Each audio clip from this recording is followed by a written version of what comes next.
नमस्कार दोस्तों, मैं अमित कुमार। दोस्तों, अगर मैं आपसे पूछूं कि क्या आप दुनिया के सबसे बड़े पैसे के बारे में जानते हैं, तो आप शायद बिटकॉइन का नाम ले लें। हाँ दोस्तों, आपने सच ही कहा।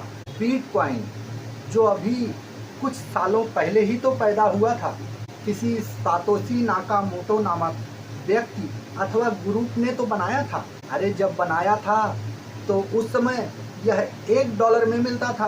हाँ, इसने पहली बार डिसेंट्रलाइज्ड और ब्लॉकचेन की अवधारणा दुनिया को बताई।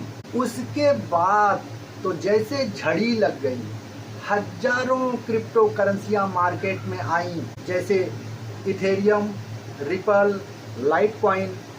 हाँ, सबके अपने अपने उद्देश्य थे, अपनी अपनी विशेषताएं थी। आज पैसा भी डिजिटल हो गया, आज मुद्रा भी डिजिटल हो गई। दोस्तों, क्या आपने कभी सोचा है कि जब यह पैसा नहीं था, जब बैंक नहीं होते थे, क्या व्यापार तब भी चलते थे?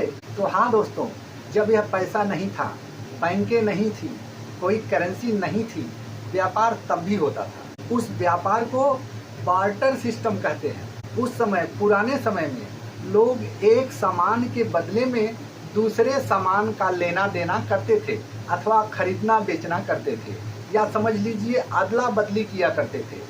जैसे आपके पास गेहूं नहीं है और मेरे पास चावल नहीं है, तो आपने मुझे गेहूं दे दिया, मैंने आपको चावल दे दिया, या एक सामान के बदले दूसरे सामान का लेना देना होता था, जिसे बार्टर सिस्टम कहते हैं। उसके बाद कुछ राजाओं ने अपने सिक्के बनवाए।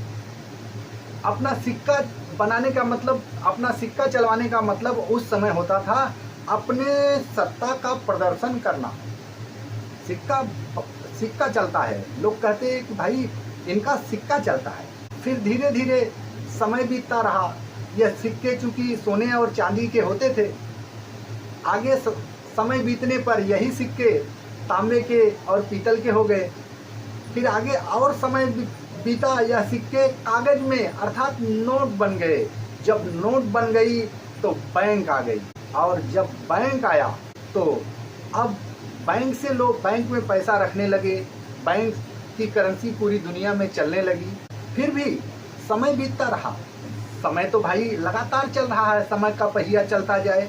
समय बीतते बीतते और समय बीता तो यूपीआई पेमेंट होने लगी। अब यूपीआई पेमेंट के बाद भी समय आगे बढ़ा, डिजिटल पैसा मार्केट में आ गया, जैसे बिटकॉइन, इथेरियम इत्यादि हम और आप जानते और सुनते और खरीदते और समझते हैं। जैसा कि लोग क्रिप्टो करेंसी इत्यादि में स्टैक करते हैं, खरीदते हैं और बेचते हैं और लाभ कमाते हैं। क्रिप्टो करेंसी का छोटा मार्केट नहीं है, बहुत बड़ा मार्केट। कम से कम 3-4 देश की करेंसी जितना है, उतना बड़ा मार्केट क्रिप्टो करेंसी का है। और क्रिप्टो करेंसी जब से दुनिया में आई, बिटकॉइन ही ले लीजिए, जब से यह दुनिया में आया, यह लगातार ग्रो ही करता रहा।